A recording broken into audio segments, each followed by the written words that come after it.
YouTube channel, my live stream. This is Jacob Cass 2024. We're going to talk about WWE Friday Night SmackDown. We're going to talk about what happened on the show tonight. We're going to talk about the message, the Cody Rhodes promo. We're going to talk about how the build to WrestleMania is looking. And then we're going to talk about AEW Revolution. We'll talk about the prediction for the pay-per-view. I think it's tomorrow. No, I think it's on Sunday, I think. We will go through the matches on that. I just want to say thank you for watching. Thank you for all the support. Hit that like button. Leave a comment. Please subscribe to my channel. Let me know in the comment section if y'all want to see more. If y'all enjoy this video, it'll be like an hour and 10 minutes. Now we're going to talk about SmackDown. SmackDown wasn't, I thought it was fine. Actually wasn't that good. Thought it was a decent show. There was okay wrestling. Well, not that good really. Thought it was kind of pointless. We got Tiffany Stratton defeated Piper Niven in this impromptu match. Pretty deadly, or should I say pretty dead, they defeated Lock Gauza and the Motor City Machine Gun. They will now face DIY for the tag team titles. Well, they did announce that next week we will see DIY defend their tag team titles against the Street Profits next Friday. SmackDown going to be in Spain next week. So we will see that. And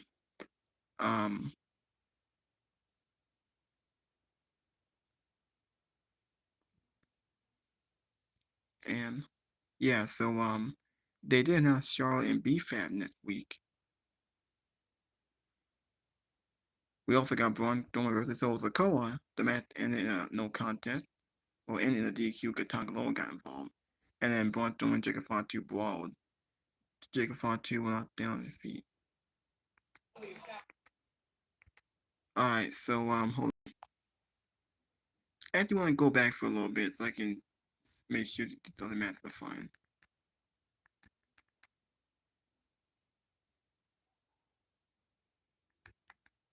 Alright, here we go.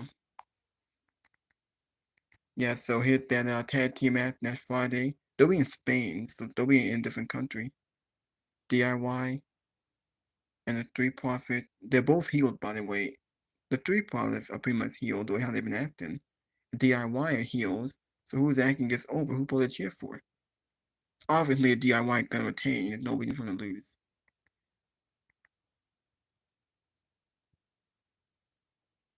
And like I said, we got Flair versus BFAB. BFAB hadn't really done much on SmackDown. She hadn't been to win that much. She's not beating Charlotte. Charlotte gonna win this match, an easy victory. BFAB not really going anywhere right now. I thought she was with the Street Profit, but now she's on her own. She doesn't have hit wells. She doesn't have a Street Profit really. She'll surely be fed to Charlotte. Next week, next Friday, we got Randy Orton and Carmelo Hayes. Now this is a pretty good match. We haven't seen it in a while. This will be decent.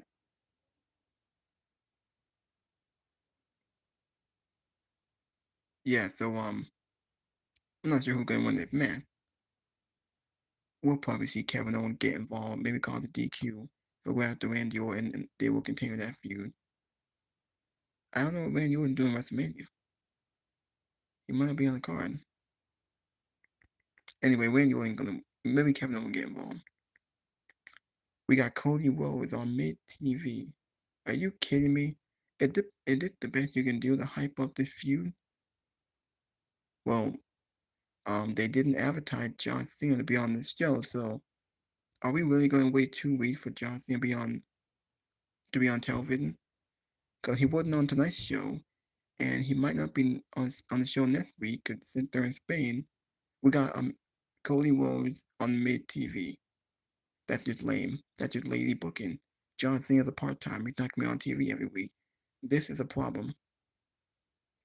You know, John Cena turning heel for the first time in over 2 decades. He's in the main event with Cody Rhodes, and he's not going to be on TV every week. Because John Cena is somewhere else. He might be in Mexico. He's in Hollywood. He's shooting movies. I don't like this at all. Made TV When's the last time they used mid TV? We haven't seen that in a while. But this is the best that they can do. This is lazy. This is lame. Now what Cody Rhodes is gonna say? I don't know. Maybe it was the walk. I don't know. Alright, the main event of SmackDown, we got LA Knight against Shinsuke Nakamura for the US title.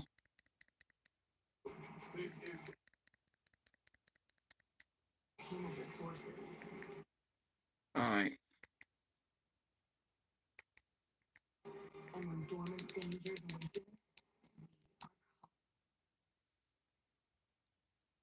Alright, so might want to show you guys what else happened on SmackDown. Now this is what else we got on SmackDown. Alba Fire helped Chelsea Green to keep her US title in the street fight. Chelsea Green retained against Michin. Cody Rhodes had a decent promo, but wasn't that much. Cody Rhodes to John Cena, come and get some. We, like I said, Jacob Fatu refuses to stay down after Braun assault. Latest on Cody Rhodes' piss heel turn. Strowman and Sol Sikoa. Fatu get chosen to the table and refuse to stay down.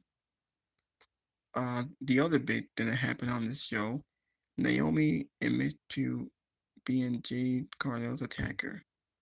So we find out it was Naomi who attacked her all those months ago, back in November, who attacked her in the parking lot. And that's why Jade attacked Naomi.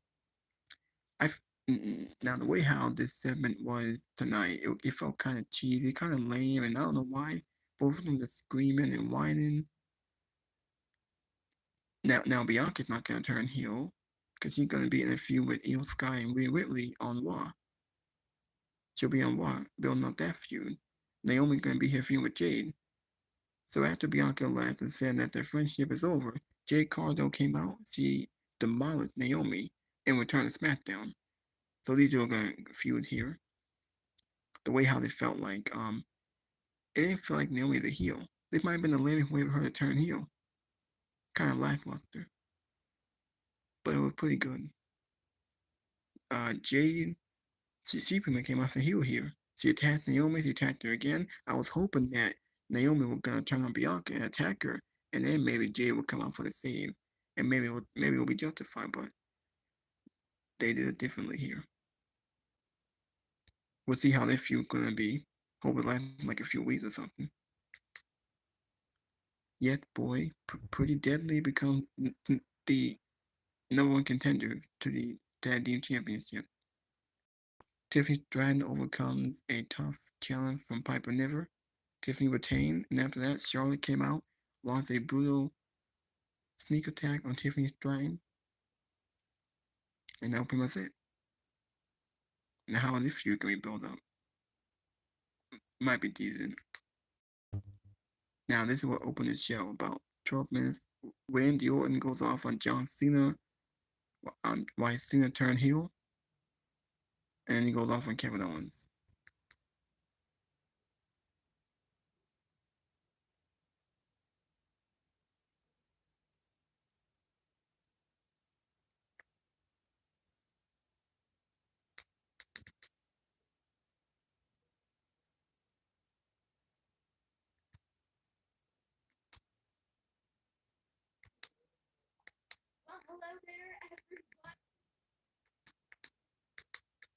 Alright.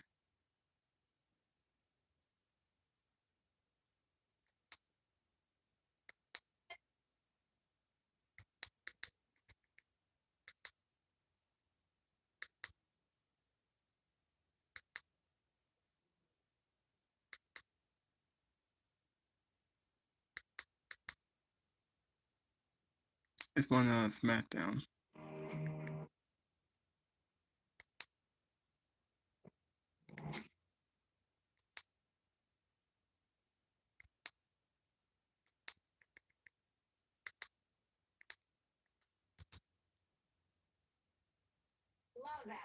Love that. You're doing stuff.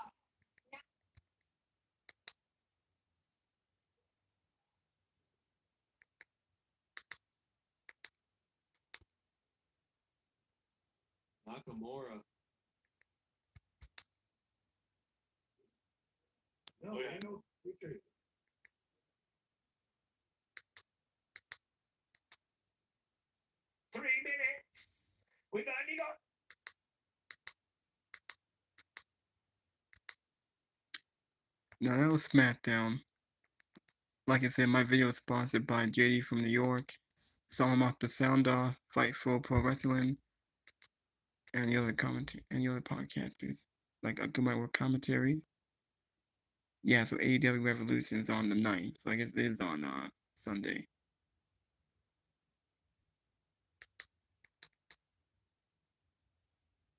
Now Cody Rhodes returned to SmackDown. When is John Cena gonna show up?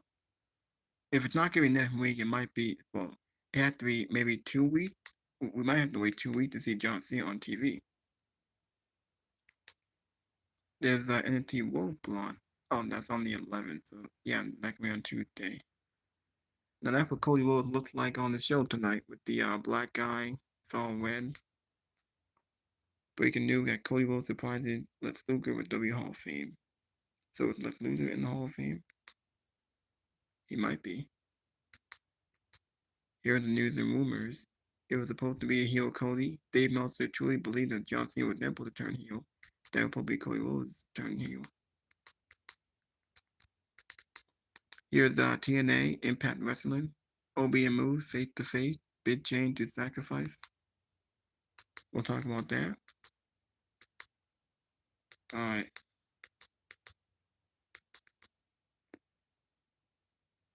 John Cena's dad gets I think I already said this earlier, did I? Yeah, John Cena can be advertised for Saturday Night Main Event on May 24th in Tampa, Florida. That's in 2 months, by the way. So he's advertised for that show, but he's not going to be advertised for SmackDown or next week. We probably got to wait 2 weeks to see John Cena. So it wouldn't take too long. John Cena had to be on TV more.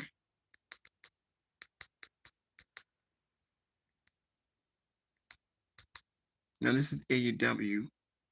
AEW tried to put the attention on Revolution after a shocking weekend with John Cena turned heel. Nothing else on AEW. WWE killed all AEW interests.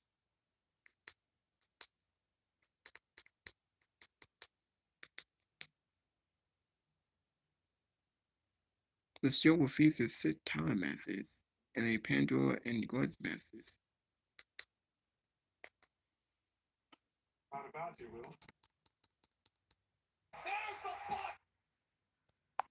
Oh wait, alright, hold on.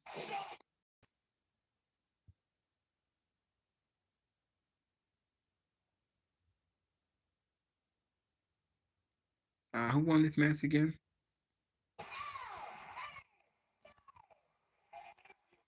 Thank God he won the title.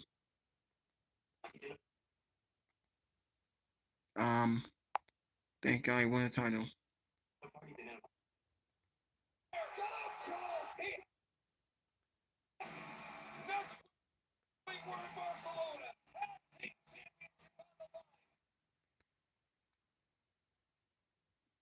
Well, at least the show's over. Thank God that the show's over. LA Knight finally won the US title. I don't know why it took so goddamn long. Now, who's he gonna face at WrestleMania? Since we got this out the way, who is LA Knight gonna face at WrestleMania? He finally beat Nakamura for the US title. Nakamura had it since November. He's had it for like 3 good months since November. He didn't do shit with it. He didn't defend the title. He had no feud with besides LA Knight. He would cut decent promos with the vignette, but that was it. I actually thought he brought down the US title, so Knight wins the belt back. Who's he gonna feud with? Maybe they can include Drew McIntyre or Damian Priest. Good. They should be in WrestleMania. Maybe we'll get Jacob Ford too or something. I don't know. But thankfully, the title's off of Nakamura.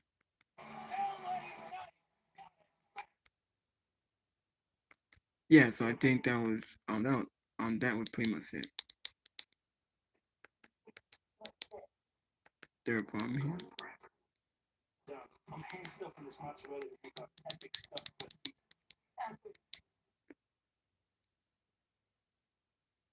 Okay.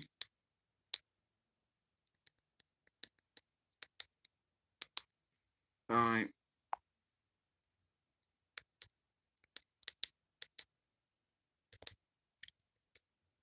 probably have to wait for a little while. The big clue everyone missed with John Cena's heel turn. Last of part 3. What in the world? Jay Carter had bad days.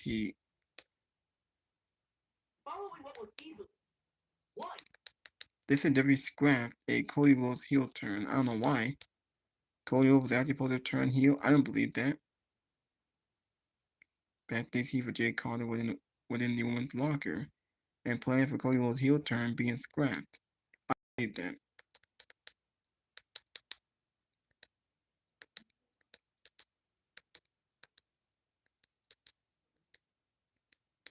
Michael, show this. This is Judy from New York. John Cena's heel turn is legitimately being talked about everywhere.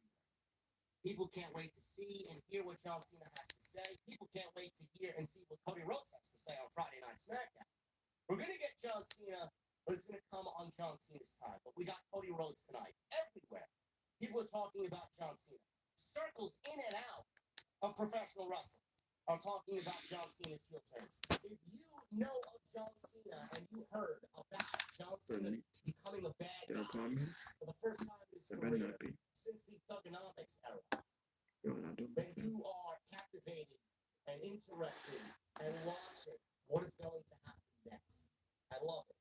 This is great. John Cena's heel turn has even put a dent in AEW's build and hype for Revolution to a point where people don't even realize that there's a show on Sunday, and if they do, they don't care because everybody wants Cena.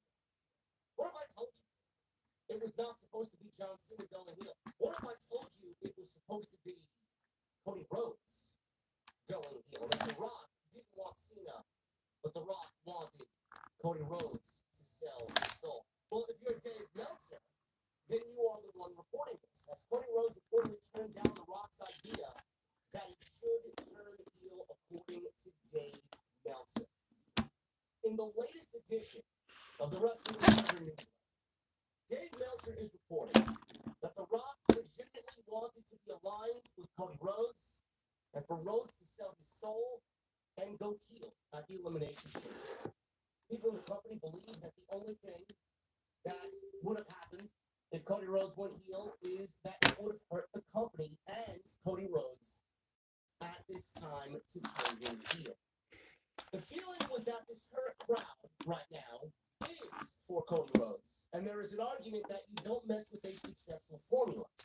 Rhodes turned down The Rock's idea to go heel, and Cena was the second choice according to Dave Meltzer. As he says, I had figured CM Punk was going to get the slot, but we're told it never came down to him, as Cena agreed to do it.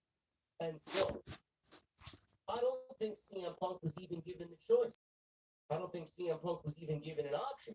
I don't think he was even in a thought as far as creative process is concerned on who the one is going to be to sell their soul to The Rock. I think Dave simply seen everybody talking about CM Punk and seen clips out there that got thousands upon thousands of views that pitched the idea of corporate Punk and Punk selling his soul to The Rock after he basically told Cody, I'm your friend, but I'm not going to stab you in the back. I'm going to stab you. New Airhead Salad Buns. Start salad. Hi, I'm Carol. Stab you in the front. So that's exactly why people ran with that. And Dave Meltzer has news. He also went on to say that the plan was that Cena's turn with The Rock was supposed to be the end of WrestleMania. The idea that once the decision was made during the day to do it at the Chamber, then obviously it had to go on last. It was that a few people in WWE could be swerving their own people, and it was always going to happen the way that it did. However, many of the key people were told that it was a late change. I don't know how people are paying for dirt sheets. $15 a pop, mind. Fightful, I understand, it's $5, and they usually back up their sources with backup sources with backup sources. Fightful, no matter what you want to say about Sean Ross Sapp, they report good shit. This, I don't know what the fuck this is. I really don't know what this is. Let me start here. The fact that everybody got swerved, including Sapp.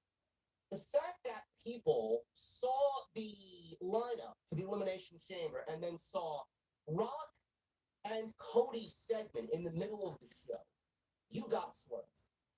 WWE kept this so closely guarded to the vest that they put out fake line sheets for you to see Rock and Cody in the middle of the show to make you think that nothing was going to happen. But then at the last second, they move it to the end of the show. You got swerved.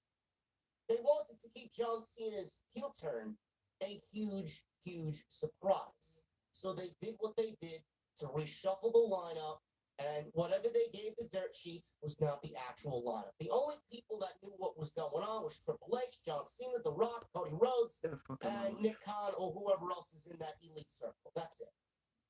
That's it. Travis Scott, who shouldn't have been there. Those are the only people that knew. Dave is reporting that the decision was made the day of to turn John Cena heel when Cody said no. No, that's not the case at all. It's bullshit, and that's incriminating reporting. That kills all instant credibility for anybody, not even Dave. Dave Meltzer's been killing this credibility for years. But to put something like that out as news, why would anyone with a pair of eyeballs take this to be a legit report? John Cena's heel turn has been planned since October. Do you want to know why? Because Cody Rhodes was quoted twice in the same week. In the same fucking week, with two Vegas publications. He said one, and I quote, "With WrestleMania 40, we finished the story. So now going into WrestleMania 41, we have to raise the bar. I think what happens at WrestleMania 41 won't align with a lot of the rumors out there about people predicting the card. It'll be more unexpected, and without a doubt, it will top WrestleMania 40. It will top WrestleMania 40. There's only one thing that could top WrestleMania 40, and that's John Cena going into the fucking show as a heel for the first time since his Doctor of Thugonomics days. In the same week, he says this, Cody Rhodes, and I quote, "I bet you what they get at WrestleMania 41 is unexpected even to them. Even the people who follow this, the diehards who feel like they have their finger on the pulse. This one is going to be tough. This one is going to be unexpected," is the best way to put it, but in the best of ways. End quote. John Cena's heel turn was not decided upon for WrestleMania, and then day of Elimination Chamber decided, yeah, let's do it there. John Cena's heel turn's been planned since October, because Cody Rhodes said so without actually saying it in these two Vegas interviews at the end of October in 2024. John Cena is one of the biggest names in the history of the sport. There will never be another John Cena. WWE is not going into WrestleMania season. WWE is not starting 2025 with a solid idea of what they want to do with John Cena's last 12 months as an active professional wrestler. Everything that you've got with Cody and The Rock has been planned for months. That wasn't the case back in early 2024, as we all seen the plans blow up. We saw the plans blow up. Cody won the Rumble, pointed at Roman, Rock shows up, hugs Cody, takes the title match away, we're on our way to Rock Roman, people revolt, and then things get changed. Rock came in and blew everything up because he didn't really understand the power of Cody. He didn't understand the power that we wield in this thing called professional wrestling. Maybe he forgot about the Bryan Danielson Yes movement. Maybe he forgot about all the passionate fans out there in his absence. I don't know. But from that mistake, I do believe that they turned their mistakes into gold. They did. And I do think from the gold that they made, They realize they can't make any mistakes and they can't jeopardize story. Me, our story is just beginning. Don't go and break my heart again. Did they have an idea where they wanted to go there? Maybe. Was there a preliminary idea?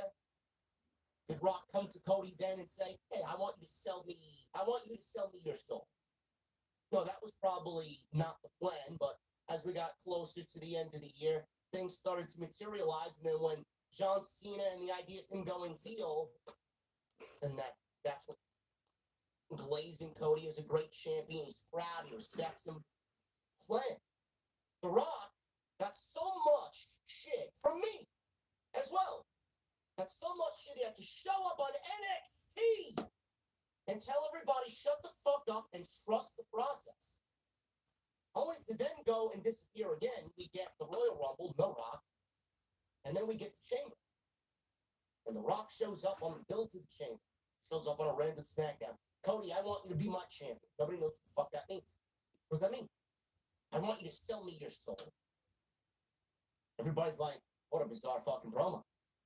And the following week, he's giving Cody a new Jeep, lavish gifts, not hotel rooms, fucking locker rooms with fucking the finest of catering. Shows up at the Elimination Chamber, once again asks Cody for his soul. Cody tells him, fuck off. Go fuck yourself, Rock. And then the beatdown happens. Everything that I just mentioned was planned strategically. For Dave Meltzer to report this is fucking garbage. John Cena's heel turn was never supposed to happen at WrestleMania. Why would it even make sense at WrestleMania? It makes sense with Cena going into Mania as a heel. Why would you want two mirror images of each other wrestling in the main event of WrestleMania 41? Gee, man, that sounds fucking so exciting, man. I can't wait to fall asleep. Nobody wants to see Babyface Cena and Babyface Cody go at it in the WrestleMania main event. Nobody wants that. That's Vince to a T. That's a Vince McMahon administration WrestleMania main event. That's not a Triple H administration main event. Triple H main event for WrestleMania would be fucking throwing a wrench into the gears and fucking the establishment. Ruffling a couple of feathers, doing things that don't buy it, don't believe it, and don't feed into this bullshit. John Cena's heel turn was always meant for the Chamber. John Cena's heel turn has been planned since October, and the plan has always been John Cena versus Cody Rhodes, heel versus babyface at WrestleMania 41. And The Rock's involvement, whether he wrestles or not, whatever's planned with The Rock, you think Dave Meltzer knows? Fucking some dude who cleans the bathroom. After Cody.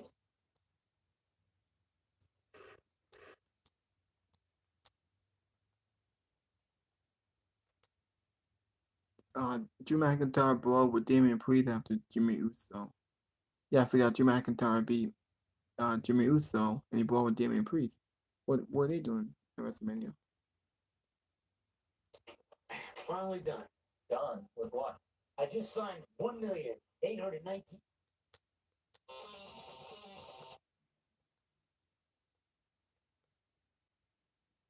Mastermind. So they could always add something to this and have Bianca be the master manipulator. I guess we'll have to see. But I did think it was a good segment overall. And we'll see what happens. We had a video package. Lex Luger is officially going into the WWE Hall of Fame, and they filmed a rehab DDP Lex Luger video, and Cody Rhodes came in and announced to Luger that he was going in. Really cool moment. This was classy. Lex Luger, long overdue. Let's talk about Cody first, because we had this heel turn from John Cena that pulled 480 times between when it happened and now, with different reactions, different broadcast booths, the regular footage. Oh my gosh, we understand. If we're watching you on SmackDown, we've heard about this by now. I understand it's a very big deal, but holy cow. package anymore. You're thinking, but immensely well done from everybody involved. But Cody comes out, and I like what we got from Cody. Man, it makes me wish the earlier part of his run had more for him to sink his teeth into, because I feel like from the Gunther stuff on, he's been killing it. Like, he's been doing a really good job. And when you give him a story like this to tell, he is a really, really effective promo. I thought this was really strong from him, but he has this black eye, which we can all see, and some signs of a ruptured eardrum. But he places the title on the mat, and the crowd chants. And we see the package of him lying in the ring and bleeding.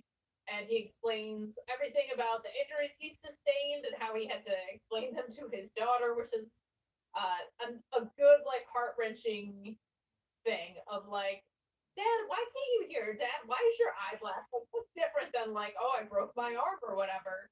And for as emotive of the story as it is, I feel like putting the viewers of this promo, like, in the shoes of what you would have to do in that situation, I thought he did a really, really good job with. And he talks about, John Cena calling him a previously a hero and a mentor, and he says kind of like this Mr. Never Give Up guy just gave up, and he assumes that John Cena will try to justify his actions, but there is no justification for it. And I really liked this because it was not such like a boy, it's great to be here in Philadelphia moment, but he calls back to WrestleMania being there and says, this specific crowd chose me once before, and I appreciate them choosing me here again, but that the title gets heavier every day. I thought this was really well done, considering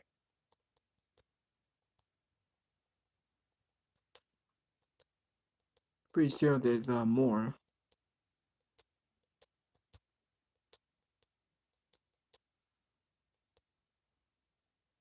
Oh, actually, wait a minute.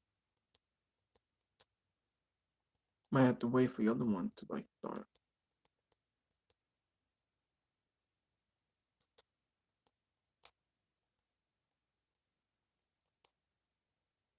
Mind him being in these long drawn out storylines that mean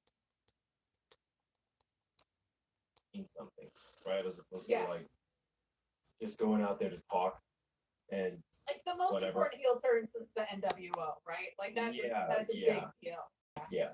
I also want a little more range from him. I feel like every time I see Cody in the ring, it's the same face. He's about to cry all the time. He is. So it's like when Daniel Garcia went through that phase where it just felt like he was crying all the time. I can understand that. But this one I feel like is really warranted.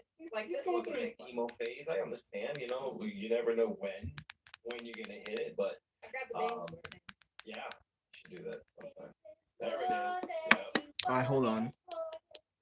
You gotta put your camera above you. Alright, hold on. Also breaking news coming in from South Carolina tonight in a death penalty case making national headlines. For the first time in 15 years, a death row inmate has now been executed moments ago by firing squad instead of the electric chair or lethal injection. Here's Steve Osensaw. Prison officials in South Carolina tonight are making history on death row, using 3 executioners with rifles, firing from 15 feet away at the same time to shoot this double murderer in the heart. 67-year-old Brad Sigmund chose to die this way over the electric chair and lethal injection after a number of executions using injections have gone wrong. States have had trouble getting the right chemicals, and prison officials in the death chamber have struggled using needles and binding veins. Sigmund's attorney says a firing squad felt more humane. Knowing that the bullets are going to break the bones in his chest and destroy his heart, or risk a 20-minute long execution strapped to a gurney with your lungs filling with blood and fluid. And this is an impossible choice. Across America, nearly 24 states have a death penalty, and most of them are still by lethal injection, but now 5 states allow firing squads. In Idaho last year, they tried 8 times to kill this serial killer by lethal injection and failed. On Wednesday, lawmakers in response passed a bill to make a firing squad the state's primary death penalty. In South Carolina tonight, Brad Sigmund's ex-girlfriend told USA Today to remember her parents who he beat to death with a baseball bat, saying that I didn't get to see that grow old. Executions by lethal injection can sometimes take hours. By comparison, a firing squad is just minutes. It's America's oldest method of state execution, some would say more efficient. And late word from South Carolina tonight, this death sentence has been carried out. The first time a prisoner in America has been killed by firing squad in the last 15 years. David, yes, that execution. Panera's packed with flavor bagel just got stacked with even more for just $7.99. Young new Asiago bagel stacks. Choose from your chicken roll. All right, hold on. I'll get back to my review after watch this commercial. Let's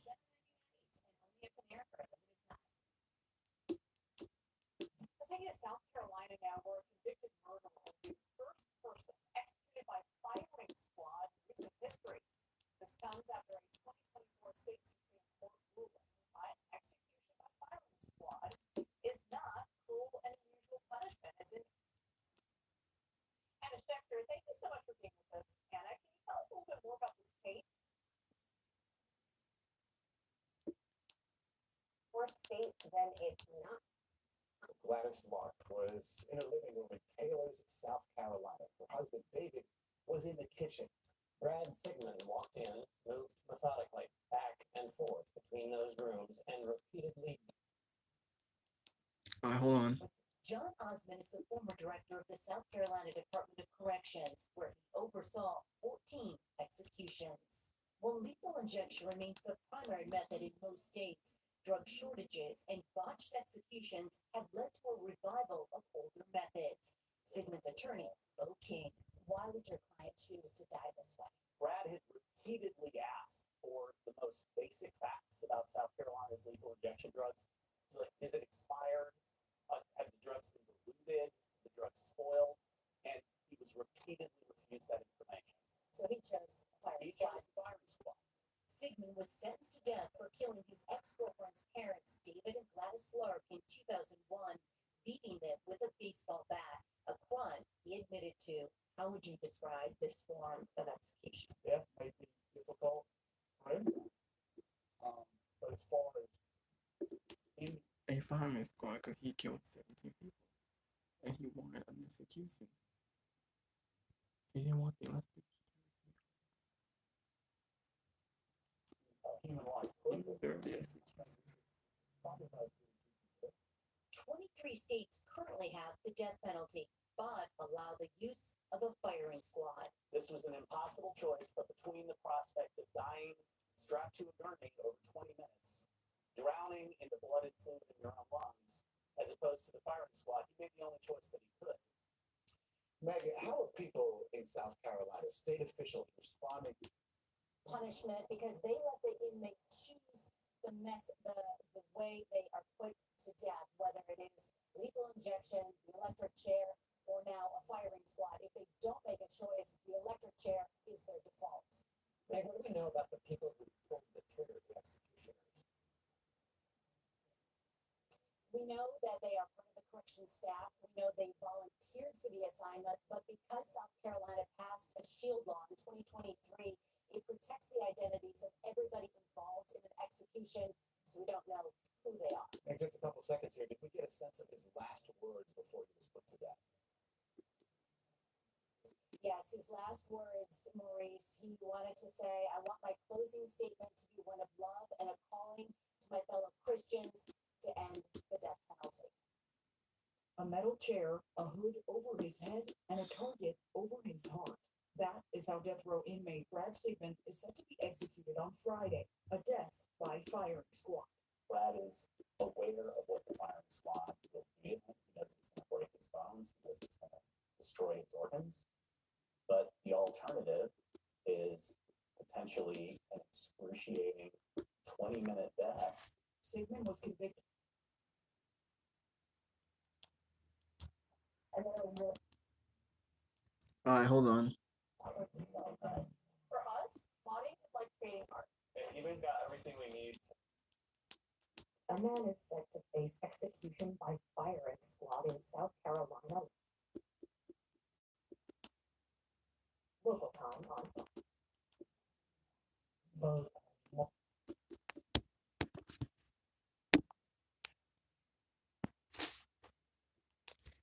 Alright, now I can go back to this. Oh wait, my bad. That was something else I was looking at. Trying to wait till I see my podcasters on here. They're JD from New York.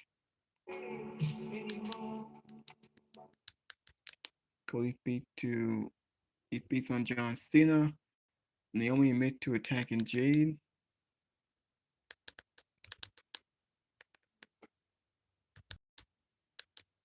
We got Solomon out there. I gotta wait for him to speak.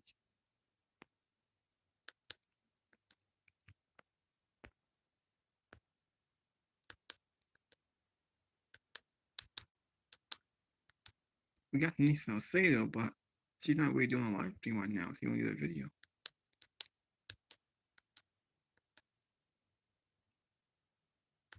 McIntyre, wait, please attack Drew to value him.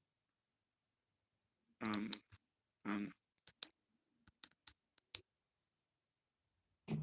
I'll tell you. hold on. Oh, yeah. I'm here to say of the 89. To keep doing it. Oh. So Damian Priest attacked Drew McIntyre and vowed to keep doing it. Oh. I mean, those two are feuding. They might well go after the US title or something.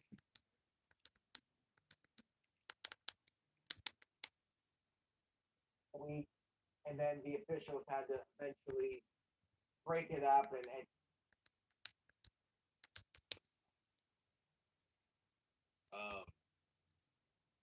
You know, the story beat again at what follows. Don't know. Story beat.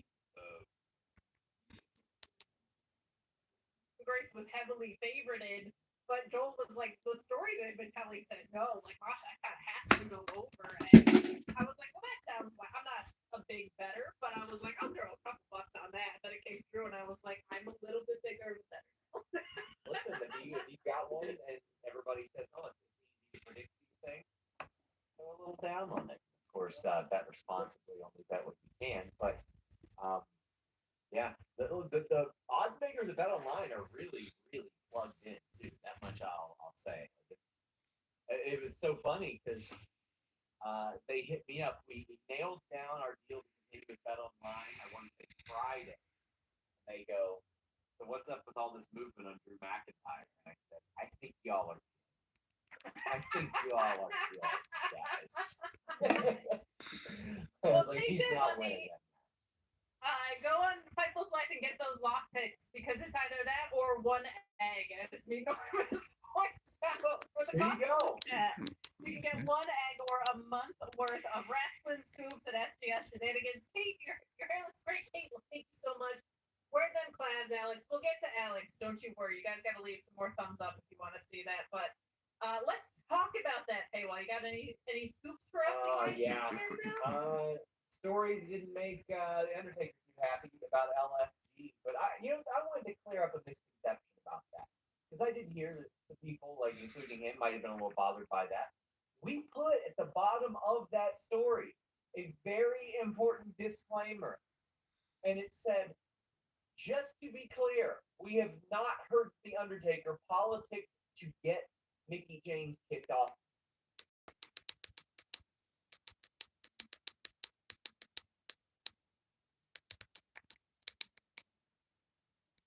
Oh God, thank God. This is too much. I mean, it's just too much. Morgan Freeman. Like it would have to be so damn good. See how old Morgan Freeman was? The actor. Morgan Freeman was pretty old.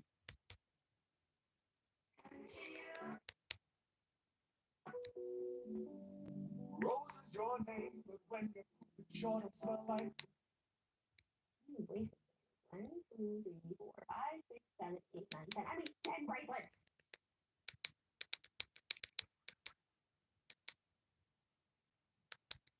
Now there's the previews. Adam Copeland and John Moxley. Can Copeland destroy Moxley?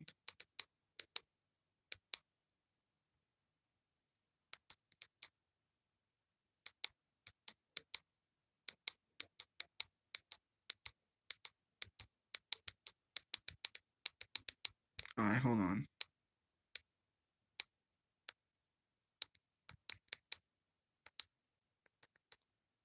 Alright, here's Solomon.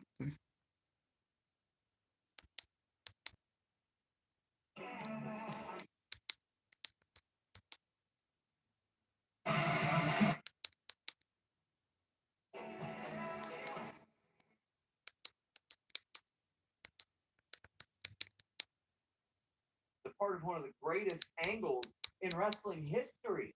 How does that make him look bad? We got more details on Fightful Select about that because there are elements of Meltzer's story that I can't confirm, but there are some elements that I can. But I will say that him tweeting and deleting that and then put it behind the paywall is the equivalent of "don't show feet for free" in my line of work. That is what he did, and I respect it, Dave Meltzer. I really do. We have a lot on the Jade Cargill and Heat and all that stuff. Yeah, some really important details on that one, guys. Check that out. There are, and I was able to get some people that were close to her that shared at least their side of things. But I had some people saying, "Well, why is this coming out now?" I'll tell you why it came out now. Last year, I was asking about all the Shane stuff because I heard about it, and I mean, one of the things that I had heard was Shayna was like, "You mean out of everybody in the locker room, you want the problems with me?" type thing. Like, it was like a befuddled type of thing, but a lot of people were keeping it quiet. Then, when Jade came back in that promo room,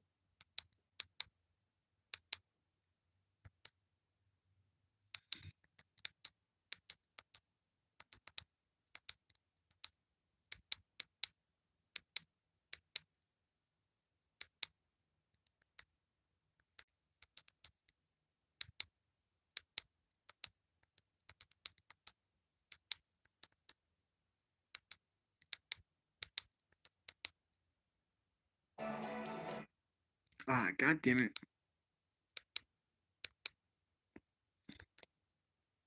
Chelsea Green, if you talk to Alpha 5.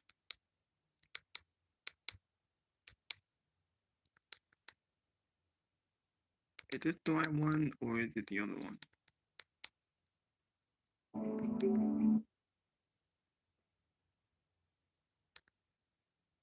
Now this is the prediction for AEW Revolution on Sunday.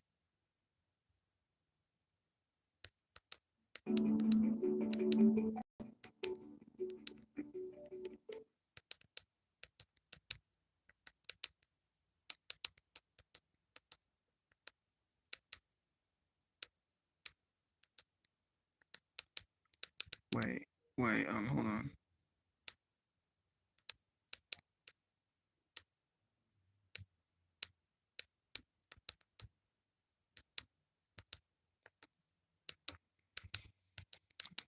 Alright.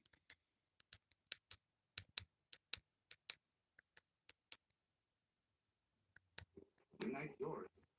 But look, that's on us. From rentals starting at $99. Let's preview AEW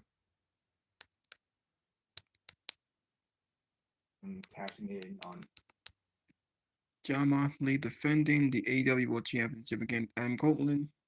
AEW Revolution Sunday, March 9th. I wonder what happened with pay-per-view. Can Ed win the title? Is he gonna dethrone Moxley? I think I'll go with Ed's. I think Ed needs it. Maybe Moxley might retain, I'm not sure, but I'll go with Adam Copeland. I think Copeland will retain. I think he'll beat John Moxley. Mox. Might get fucked for this year. Doesn't really make much sense, but cashing in on Cope obviously makes all the sense in the world. So, can that be an element? Jay White is also there. What do you expect, Kate? Kind of suspect Mox to retain because I don't know if Hope is the guy to dethrone him.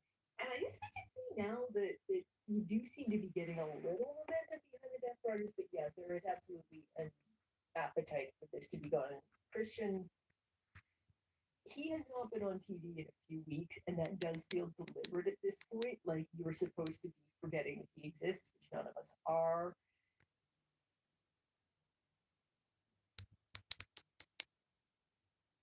It's been very successful, and Page MJF and Heyman Page. heel is like one of the hottest guys in the entire company right now. Certainly. You should take this one. I agree. We got Kenny Omega and Koshi Okatana for the AEW International Championship. I think maybe Kenny might win that. Set that up now. We got Swerve Strickland versus Ricochet. Now this is a #1 contender match for the AEW World Championship. So maybe Moxley might win by some. Maybe Moxley might win. Maybe we could get Ricochet. We already got Swerve. I like the one to Swerve and Moxley, or we could do Ricochet.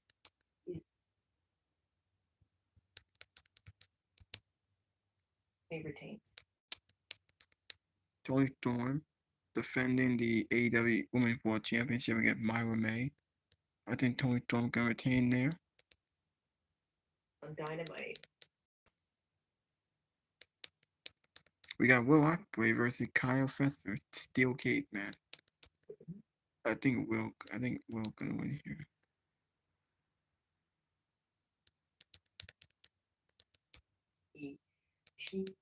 We got Mercedes Moné defending the TBS Championship against Mono Wannabe. I think Mercedes is gonna retain here. We got Bobby Lashley and Shelton Benjamin, the Hurt Syndicate, versus the Outrunners for the AEW World Tag Team Champion. I think the Hurt Syndicate will retain here. Bobby and Shelton have been dominant. I think they're gonna retain here. I mean, Bobby Lashley said that they want to make the Hurt Syndicate something special, something big. We got Koshi Okada versus Brody King for the AEW Continental Champion. Maybe Brody King gonna win here. I think he'll win. Last match. Trios match. Johnny TV, MSM Collection versus Orange Cassidy, Big Bang AJ, and Marcus Zoe. Not sure you're gonna win here. Maybe the faces. Hey, that's discount match no matter models. We got Mason Mansoor or Mansoor. Well, pretty sure they're a different name, right? That's Dio Madden and Mansoor. I think I'll go with Orange Cassidy and Mark and AJ. I think they'll win here. Is that on the match?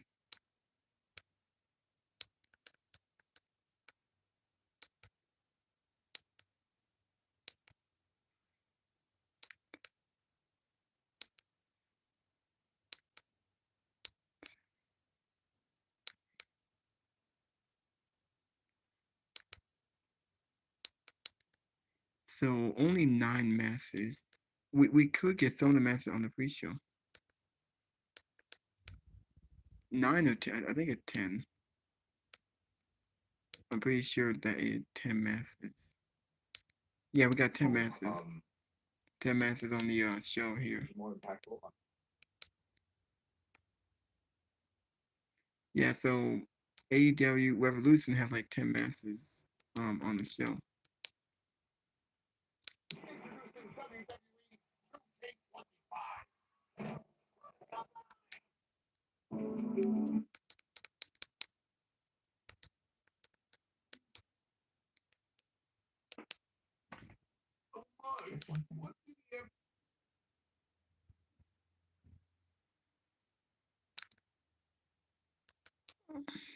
And it was against LA Knight. One other time. Easily one of the worst U.S. title reigns of all time. And we are living in an era where Logan Paul was the United States champion and had, I believe, 3 title defenses in almost 300 days. So I don't know if this was necessarily worse than that, because that was a much longer period of time. But my God. So that's the end of that. Or is it? Because we had something of a controversial finish to the main event tonight. First referee gets misted in the face. Another referee comes out. Nakamura takes a BFT onto a chair. I'm not so sure that we're done with these two. I'm not even sure that by the time we come on the air next week, LA Knight is going to be the United States champion anymore. I don't know what to think. But for the time being, LA Knight is once again the United States champion. But what tonight's show was really built around was not the US title. It was Cody Rhodes and the response to John Cena. Cody Rhodes was betrayed by John Cena at the Elimination Chamber. He was left for dead by The Rock, John Cena, and Travis Scott. What would his response be tonight? Cody Rhodes came out to the ring tonight, and he looked like he was in a fight. You can really thank Travis Scott for that. But he looked like he had gotten the shit kicked out of him.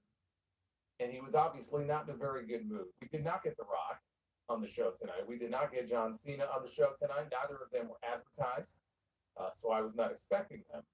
But we did get to hear from Cody. I thought he struck the right tone for that first promo coming out of what we saw on Saturday. Unfortunately, it's going to be a little while yet before we hear from John Cena, because John Cena is not even advertised until St. Patrick's Day, which is a Monday. So I don't even know when we're going to see him on SmackDown, but we're probably not going to see him until that episode of Raw, which is the week after next. So we're going to have to wait a little while before we get the response from John Cena and we get that first heel promo, which I'm very much looking forward to. I'm just a very impatient person, so I was hoping we would get it a little bit quicker. But in the meantime, we're going to have to just live with Cody cutting promos. He's going to be on Miz TV next week, so we'll get to hear from him again on that show. And the other big thing tonight was the big reveal, finally. We already kind of knew after what happened on Saturday. It left open the possibility maybe they were throwing a little red herring our way. But no, I mean, she came right out tonight and said it right out in the open. Naomi was the culprit. She was the one behind the attack on Jade Cargill, and she would do it again. Her only regret is that she didn't push her harder or sooner. So Naomi is the culprit. Naomi has gone heel. We had in this segment tonight where Bianca Belair confronted Naomi, quite the acting back and forth between these two women. And there's going to be a lot of wrestling fans. I already see some of the comments earlier in the chat talking about, oh, you know, they should win an Emmy. They should win an Emmy for their acting. They should win an Oscar for their acting. And again, I've said before, the wrestling bubble is a real thing. It really is. The wrestling bubble is a real thing. When it comes to the acting that you will see on a WWE show, for example, as compared to what you would see from the best shows on television or the best movies out there, we can't do that. You can't be comparing what you see on these shows to that level of acting. I want to give these two women their flowers because I thought they knocked it out of the park and they had a great segment. But come on now. All right, let's not get carried away here. Just because the tears were streaming down their...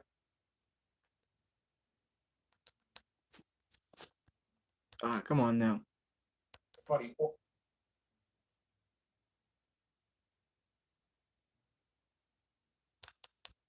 I'm just a very impatient person, so out of the park, and they had a great segment. But come on now. All right, let's not get carried away here. Just because the tears were streaming down their faces doesn't mean we should start handing out the statuettes, okay? But that was one of the highlights of the show tonight, was the emotion, real emotion that was conveyed in this segment. Yeah, so as I said earlier, that's Morgan Freeman. He looked really old. I knew he was on a couple of movies. He was on Ted 2. He's bald. That's the Oscar 2025. He gets heartfelt atrocity for a friend. Well, I got 4 million views. It was 5 days ago. See how old Morgan Freeman is? Again, I probably shouldn't talk about that. I already talked about the prediction for AEW Revolution, the pay-per-view that'll be this Sunday. Now let's get back into SmackDown. Which really makes it different than your standard WWE promo segment.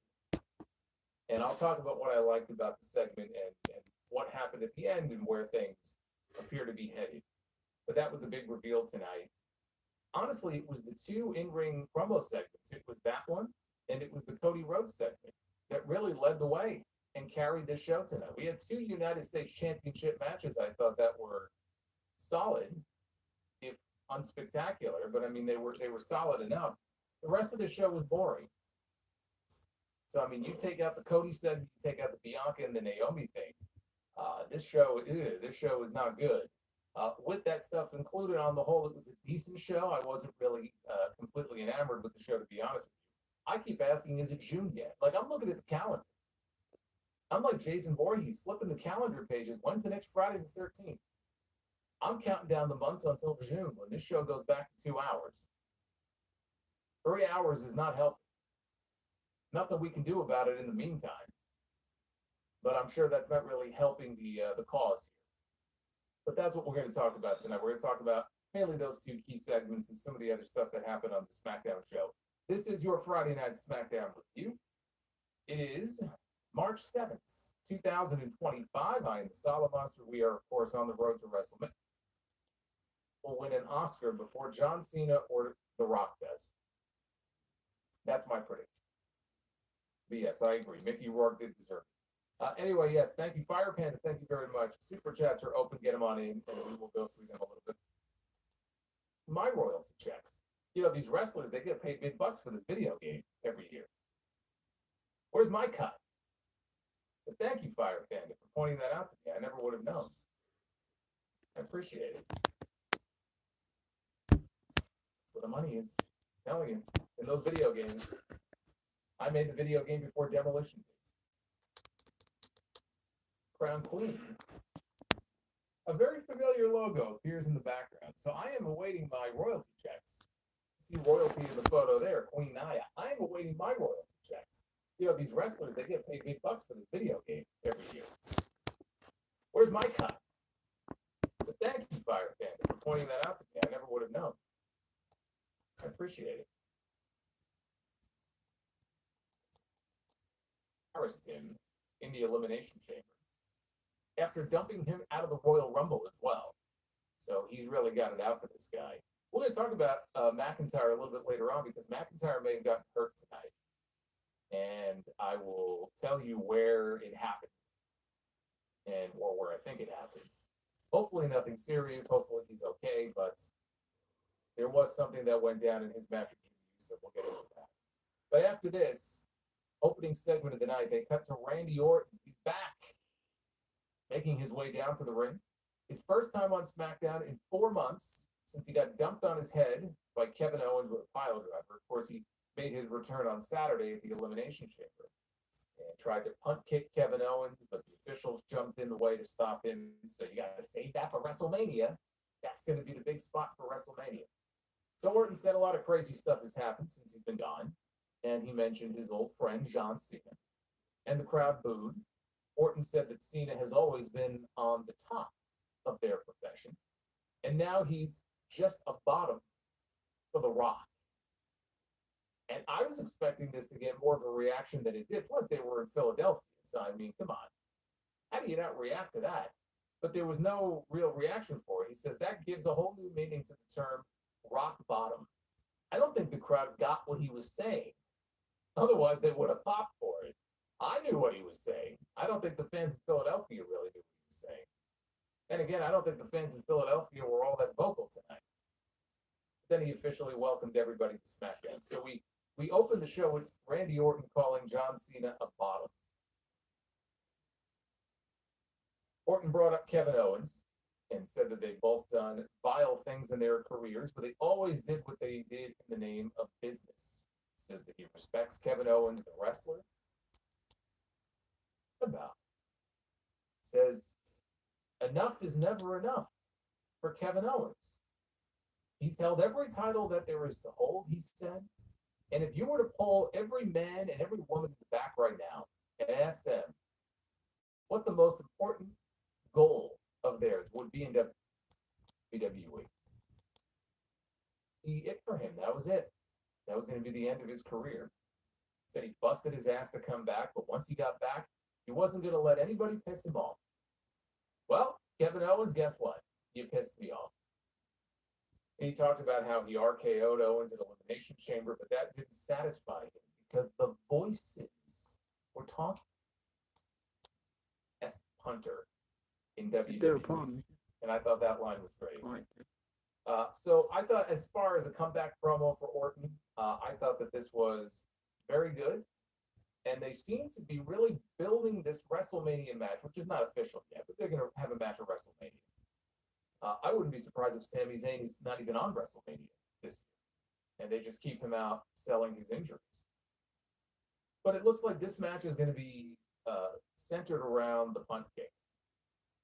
The story of he wants to kick this man's head off, and Owens at every turn is going to avoid it as much as he can to really build it up. So when he finally does it, we get the big payoff, it gets a big reaction. And I think that's fine. Look at the last couple of matches that Kevin Owens has had. He had a ladder match with Cody Rhodes at the Royal Rumble, right? And he took a beating in that match. He ended up bloody. Then he goes on to the Elimination Chamber and he has an unsanctioned match with Sami Zayn. All kinds of weapons and plunder and barbed wire chair and everything else. This match here with Orton and Owens, I mean, it's a grudge match. And I suppose if you want to make it no DQ or something, I mean, that's fine. It would fit the story. I don't even think it needs that, though.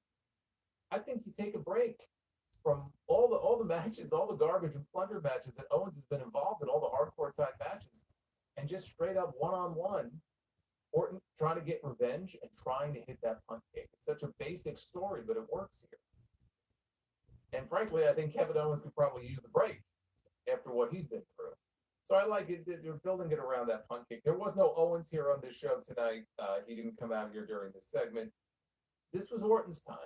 His first time in 4 months to come out here with a microphone in his hand and address the audience. And you still have 6 weeks between now and WrestleMania. So plenty of time to get Orton on the show with Owens, and you can have them have a back and forth. But I thought,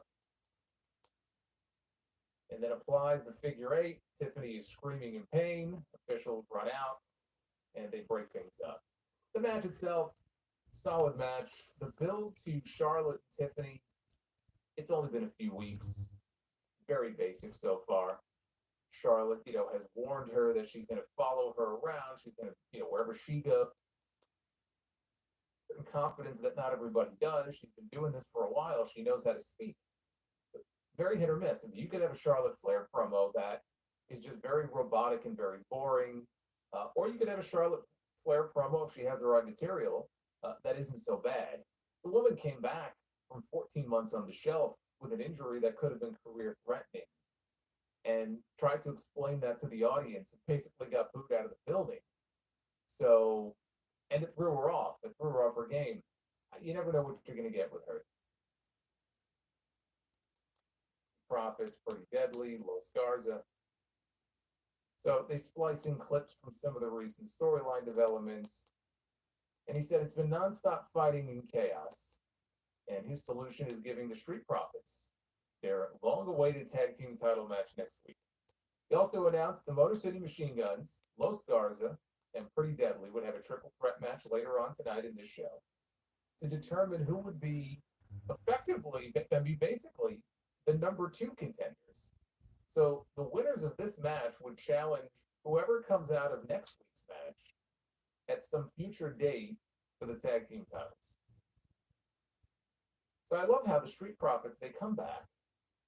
And I know they got taken out, presumably by DIY. And so now they're just out for revenge and they kind of got screwed. I get all that.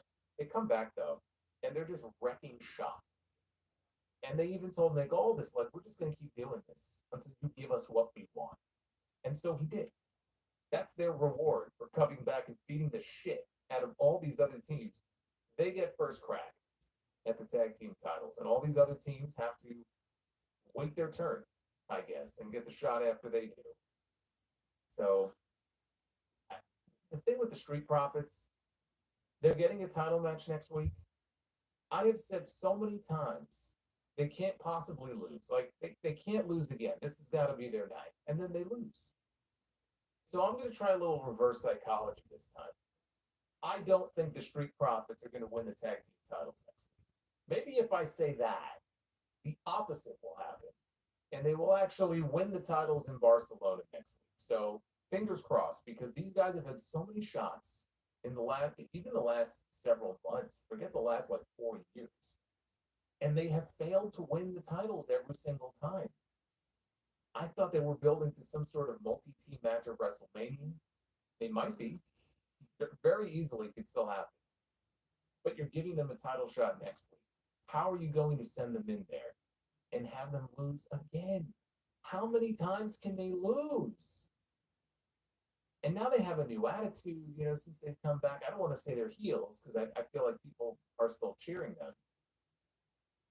I don't see how they go in there and lose again, but I've been proven wrong before. So I'm going to take the opposite approach and say they're not going to win. Let's see what happens. But we had the Motor City Machine Gun. We had Los Garza. We had Pretty Deadly. Triple threat match. Angel tagged himself in. He ate a drop. I know people are seeing me.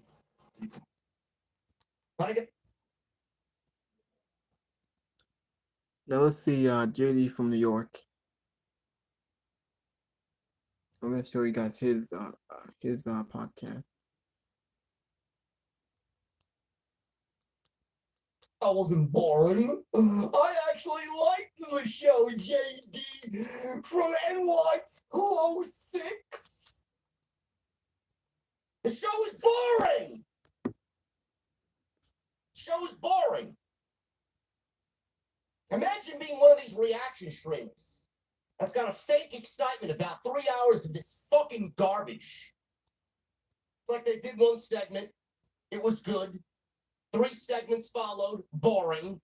Then they did something else that was important, and that was good. And then another 3 segments that were fucking boring.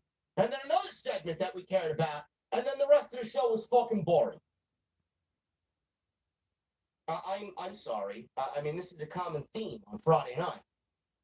Oh, but JD doesn't shit on WWE, man. He's on the Triple H payroll. SmackDown sucks. Exactly. It was only good last week because they had CM Punk and Logan Paul and everybody over from Monday Night Raw on the show for the Elimination Chamber Go-Home show. And they had The Rock. Today, not so much, man. No Rock, no Cena. More and more we don't have John Cena on TV to hype up this man. Oh, less interest we have. Not so much. Not really a lot to enjoy on this Friday night. I think what was interesting was, Randy Orton came out, the Cody Rhodes promo, and the whole thing with Jade Cargill, Naomi, and Bianca, and that was it. Everything else was fucking boring. Even Charlotte and Tiffany Stratton let that sink in. Now, it's only a few weeks, but they gotta do more to get us invested in this, man. But I guess we'll start with the most important thing that happened on tonight's show. We finally now know who attacked Jade Cargill, who apparently has some backstage heat in WWE. Color me shocked. Color me shocked. We finally know who now attacked Jade Cargill months ago. And Naomi revealed herself to be the attacker. I enjoyed this segment. I thought this was probably the best segment of the entire night. I enjoyed this more than the Cody segment. Some of you might not have enjoyed the acting abilities of both ladies and the, I guess some could say, cringy way that they got themselves to just tear up on spot, on cue. I enjoyed it. I actually felt the emotion from both ladies because I would imagine that they are, in real life, very good friends. I felt that everything that they said had validity behind it. I felt the emotion behind everything. I thought Naomi's explanation was right on point. And the reason why she did it was the correct reason as to why she would do something like that. I thought the segment came off very well. Jade Cargill comes out there and bypasses Bianca Belair in the aisleway.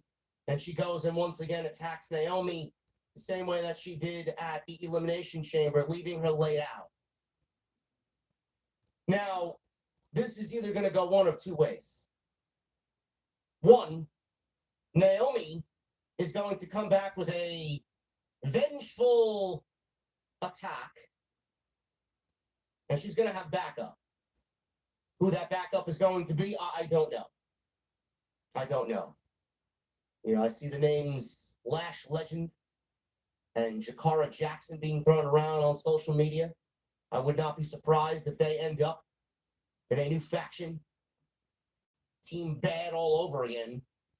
A new faction with Naomi leading the charge against now Jade Cargill and Bianca Belair. I could see that happen. I think the villain storyline arc here for Naomi could be a very good thing for her, as I did get a sense when she did finally stop the crying and get angry tonight. I did get a sense of that anger, and I actually liked it. I thought Naomi and what she said and the way she came off and the way she presented herself was probably the best that we've heard her on the microphone since she has come back to the WWE. So I'm very much looking forward to what type of character she develops into, if they are definitely going to go and run with her as the heel in this story. The other way that this could potentially go is Bianca and Naomi are playing everybody for fools. That needs to still be a thought in everybody's mind.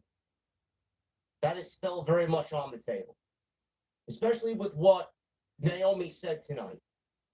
And we're going to get into the exact things of what she said tonight, the exact phrases that she used, because there was one line in particular tonight that made me roll my eyes and say, I wonder if Bianca is still behind the entire attack on Jade Cargill, and they're just using Naomi now as a way to get more heat on what eventually is still to come. I don't know how many of you feel that way, but Bianca could still very well be the mastermind, the puppet master behind this Jade Cargill attack, as the same reason Naomi gave could be the very reason Bianca Belair called for such a dastardly attack on Jade Cargill. So we'll talk about that a little bit later, but I thought what they did tonight was very good. I thought them announcing and revealing who the attacker was, quote unquote, tonight was the right move. And this could absolutely result in a one-on-one match going into WrestleMania for Jade Cargill and Naomi. So we will definitely talk about that promo segment a little bit more in depth when we get to the middle of the SmackDown review tonight. Cody Rhodes. Cody Rhodes addressed John Cena tonight in the other big happening tonight on a show that didn't really have many big happenings. Cody Rhodes addressed John Cena tonight. We still have not heard a single thing verbally from John Cena outside of a tweet he put out the very next day. It was some random quote, and he usually does some empowering statements online like he usually posts on X. We haven't heard anything from John Cena, and when we do, it is going to hit like a fucking freight train. It needs to. John Cena's promo is going to be one of the most watched moments of the entire year, because everybody's wondering why he aligned himself with The Rock and sold his soul to The Rock. Cody came out tonight, and he did what exactly he needed to do. Some of you might not like Cody Rhodes for the overly emotional promo that he cuts, and he's always on the verge and on the brink of fucking breaking down and crying a river of tears. I get it. He's not everybody's cup of tea. I get it. He's not everybody's favorite champion. I get it. Some of you are way over the Cody Rhodes act. I'm pretty confident that John Cena is going to win the WWE Championship. He has to. There needs to be a payoff for why John Cena sold his soul. I don't see John Cena losing at WrestleMania. I don't. I think that's a huge mistake. I think that's a huge mistake. Last year, Cody, he got everything. He got a championship match. He got his world title. He finished his story. It was all about Cody. This year, it's all about Cody's downfall. I like the tale of two cities. Last year was heaven.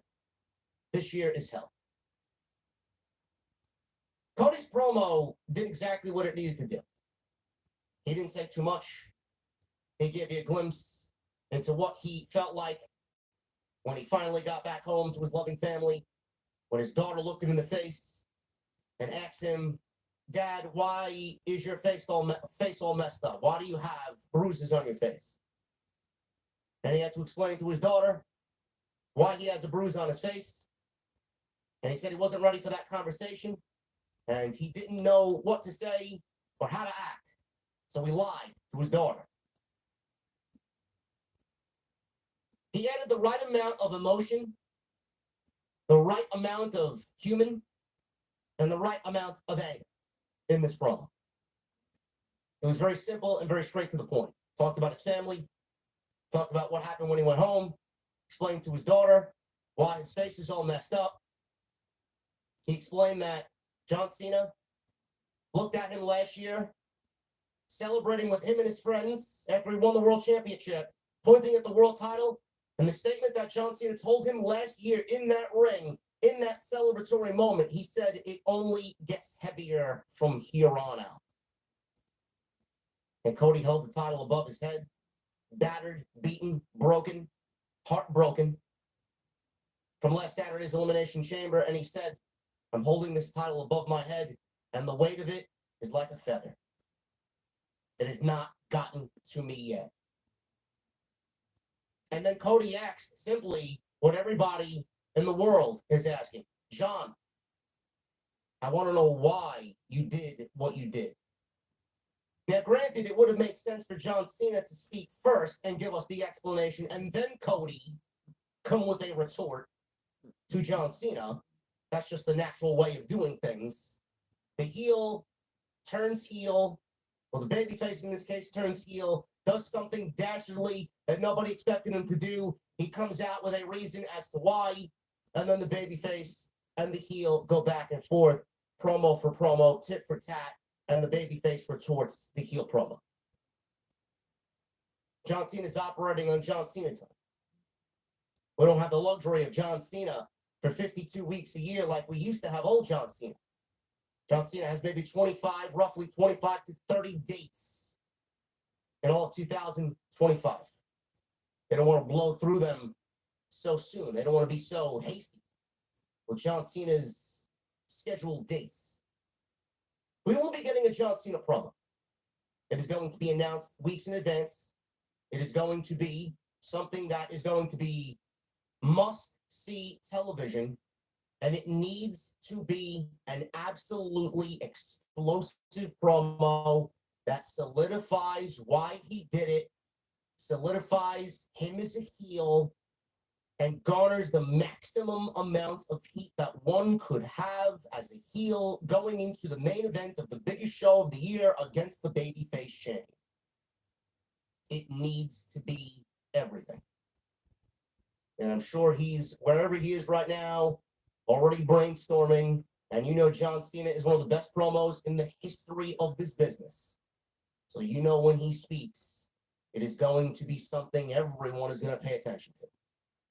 I thought what Cody did here tonight with the emotion, the heartbroken nature of what happened mixed with the anger, I thought he hit all the right notes, and we'll get into what he said tonight as well.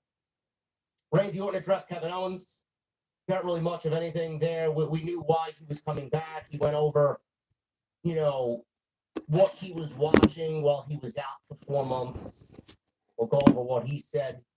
They're headed for a collision course at WrestleMania, and Randy Orton has already vehemently expressed that the punt kick is coming to Kevin Owens. And LA Knight wins the United States Championship back for a second time after Shinsuke Nakamura did virtually nothing with it. And Nakamura, I bid you adieu. I don't want to see Nakamura on television ever again. I think Nakamura is one of the most uninspired professional wrestlers of the last 3 years. It looks like he doesn't even want to be there. Everything he does is so disinterested. And I don't even know why we gave Shinsuke Nakamura the title to begin with. Exactly. To be quite honest with you. To do what? To ruffle some feathers?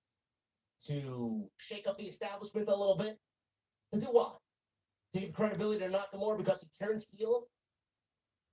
How are people now thinking of Nakamura's heel turn? You still excited about it? You still into it? I'm not. Or does it now fall on deaf ears like I knew it would? I'm not.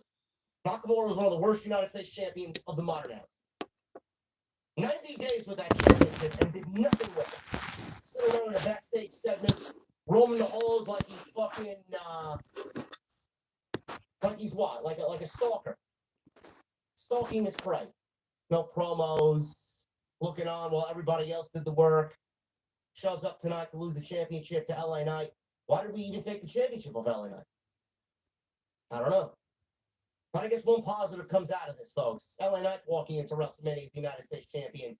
A much better choice than Nakamura walking into WrestleMania as the United States champion. Yeah, I agree with that. I don't know why Nakamura had it. What was the point of that? To build up Nakamura, they killed Nakamura 1 after WrestleMania 34 in 2018. Nakamura's away. They buried him. That's how bad the booking had been for him since 2018 after a feud with AJ Styles. Nakamura was irrelevant. He would not exist and he'd do anything. We're going to get into the SmackDown post-show. I thank you guys very much for all.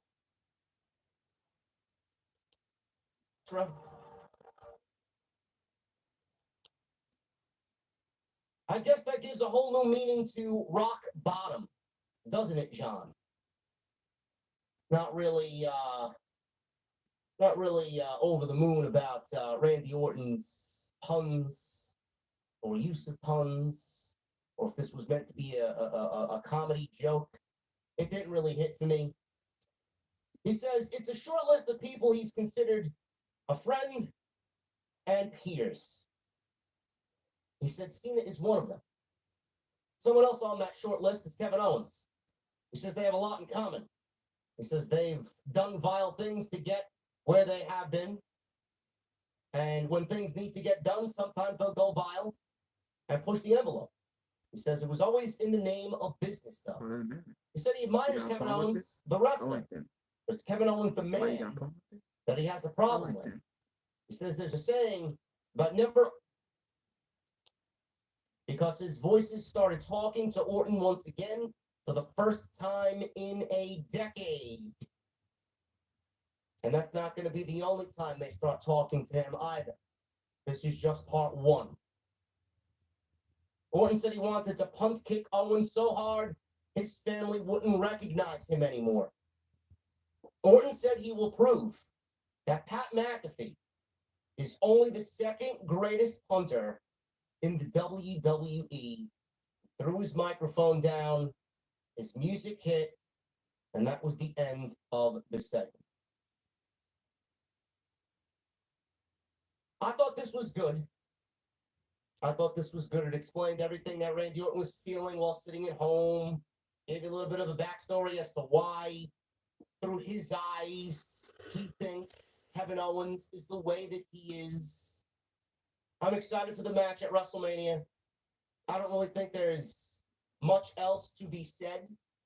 So it's going to be interesting how WWE fills another 6 weeks of television time with Randy Orton and Kevin Owens. It's going to be interesting to see what Kevin Owens has to say in retort to Randy Orton here. But I thought this was a very simple and very effective way to let everybody know exactly what Randy Orton was feeling before he returned on Saturday's Elimination Chamber PLE. I would not necessarily give Randy Orton 10 minutes of promo time. That's just my opinion. I thought this was a little rough to get through. I said, geez, how long is he going?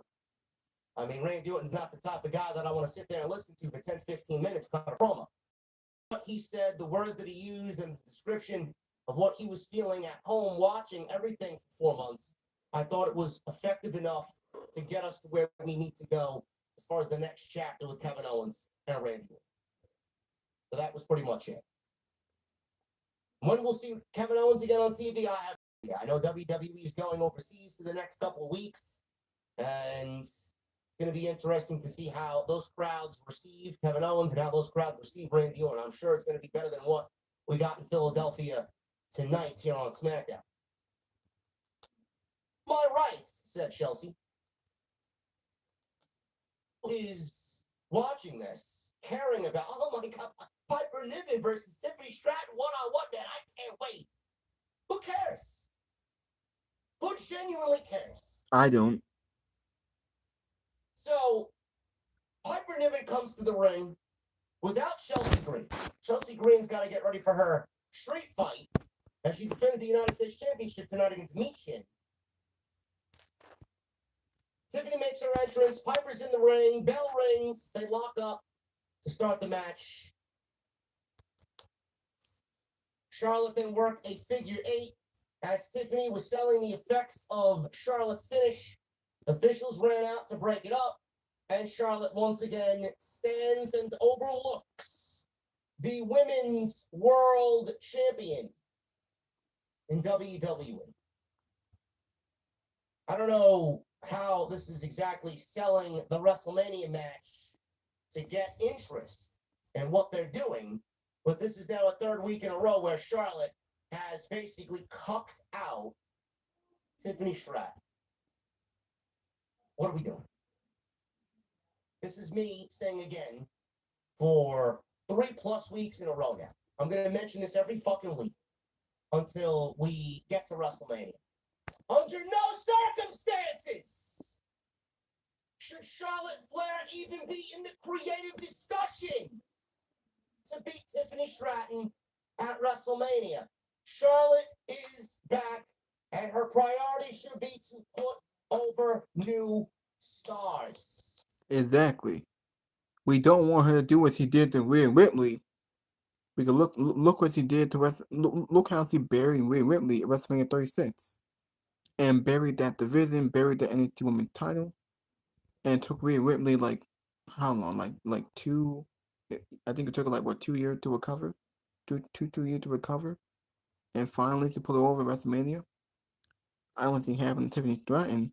You bury Tiffany because Tiffany's not Rhea. So if Charlotte beat Tiffany, if you make her tap out in the figure 4 leg lock, then she's done. She's not gonna recover. Charlotte does not need to lead a division anymore. Exactly. And if she wins the title, she's the transitional champion. I don't want to see Hot Potato the title. Well, it does not need to be the Queen Bee anymore. Charlotte could still just be as effective as she always is without a championship. WWE is absolutely going to put the belt on Charlotte Flair, and everything I'm saying is going to be fucking null and void. Exactly. It's not going to stop me from saying it, because I know I'm right, and you guys know I'm right, and I know most of you feel the same way. Charlotte Flair winning the championship in 2025 would be a disaster for this division. Exactly. We don't need Tiffany to beat Charlotte in a rematch to make Tiffany Stratton. If you want to make Tiffany Stratton, then you have Tiffany Stratton beat Charlotte Flair in the biggest match of her life, in front of the biggest audience that she will wrestle in front of. It's not that difficult to figure out, man. It's not that difficult, but here we are. Here we are with Charlotte looking at Tiffany once again for third week in a row, and Tiffany looks like a bitch. I don't like where we're going. Me neither. I don't. Nick Aldis. You care about where we are going? Probably not. But it's a nice little descriptive segment to get everybody on board to where we are, because it's 5 teams. And if there's 5 teams involved and there's multiple different paths and multiple... They will take on DIY for the tag team titles next week. Meanwhile, Pretty Deadly, Motor City Machine Guns, and Los Garza, they will compete in a triple threat match tonight to determine who gets the next shot at the tag team titles after the Profits and DIY determine a win. I don't know where they're going. To be quite honest with you guys, I don't really care. Me neither. I don't. I love DIY. I love Champ. I love Gargano. I think the Street Profits have been better presented in recent weeks. I just don't care. Garza is boring. Motor City Machine Guns are boring. And Pretty Deadly, get them off my TV. I just don't care. I don't care either. None of these teams are worthy to be champions. DIY is your main champion going into WrestleMania. They used to wrestle, I don't know who, but I don't really care. The Three Profit, they already killed the momentum a long time ago. We need a complete refresh of the tag team division on SmackDown. I agree. I don't know why they just don't combine tag team titles. I don't. Mix the tag team titles and the tag team divisions up and make them one. Just put them together. I've been saying this for fucking years, almost a decade now. I can't take these fucking nothing matches anymore. I really can't. I don't give a shit about any of these teams, and the matches that they give us, they're just dead. There's no fucking heat to any of them. Zero. Yeah. Remember when everybody was excited about the Motor City Machine Guns signing with WWE? I'm assuming they are okay with the decision that they made. Because if they were in AEW, I mean, forget about it, man. They just would have been to the Hurt Syndicate. Nobody gives a fuck. Nobody gives a fuck about tag team wrestling over there. It's dead. It's more dead over there than it is in WWE. I'm assuming they are okay with the decision that they made. But have they been presented as the Motor City Machine Guns that we knew in TNA? No. They have not been presented anywhere close to how important they are as a team. I keep saying. Pretty deadly. Motor City Machine Guns and Los Garza. Triple threat match. Winner of this match wrestles DIY or the Street Profits for a future WWE Tag Team title opportunity. Triple threat match went 7 minutes. I don't know how anybody could be invested to care with a triple threat match that goes 7 minutes, half of which took place in the fucking commercial. Angel tagged himself in. A tag team that I care to see on television. I don't care. I don't know what needs to be done to switch them up and give them a real interesting feel. I have this weird feeling that they'll probably end up putting the fucking tag team titles on these two clowns, honestly. I have a feeling that they will win the tag team championships on this overseas tour. I do. I don't know where, I don't know when, but I just have a feeling that they will win the tag team championships. DIY is going to win the tag team title match next week. You would think the Profits would win. I'm sure it's going to end in some fucky, screwy finish. And then DIY will probably lose the tag team championships to Pretty Deadly, who I would assume are bigger overseas than they are here in North America. And I'm assuming that, you know, they are going to win somewhere in the United Kingdom when WWE goes over there. I just have a sense. I have a feeling that's exactly what's Belair. She made her way out. Oregon.